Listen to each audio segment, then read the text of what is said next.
Okay, very good evening to all guys.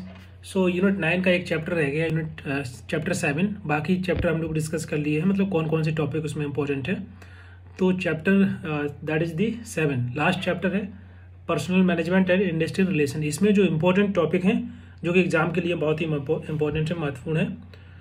पहले तो basic आपको पता रहना चाहिए कि इंडस्ट्रियल रिलेशन होता है क्या है, क्या क्या बेसिकली इसके कौन कौन से स्टेक होल्डर हैं, क्या क्या फंक्शंस होता है। उसके बाद सबसे महत्वपूर्ण जो है वो मॉडल, जिसको डनलप मॉडल बोलते हैं, सिस्टम मॉडल बोलते हैं, जो कि एग्जाम में कई बार पूछा गया है।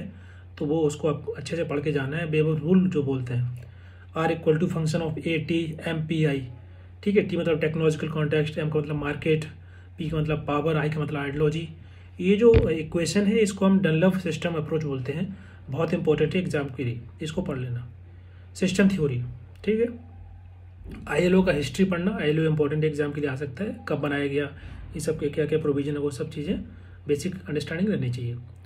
ठीक है, और इसके बाद सबसे महत्वपूर्ण पूरा इस यूनिट के अंदर that is the collective bargaining.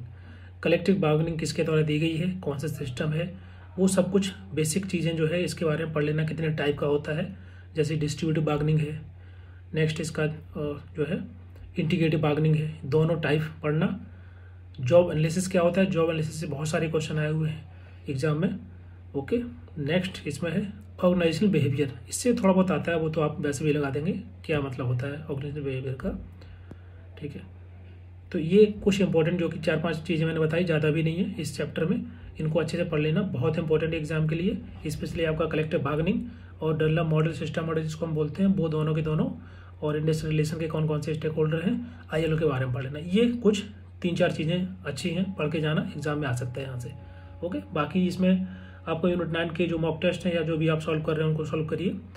और इसके अलावा जून 2018 का हम लोग पेपर डिस्कस कर रहे हैं, तो उसके क्वेश्चन नंबर 31 से लेकर 30 क्वेश्चन आपको लगाना है कल, मतलब 26 को। तो ये आपका कल का 26 का है टाइम टेबल, मतलब ये स्टडी प्लान, इसको आपको फॉलो करना है। Thank you so much.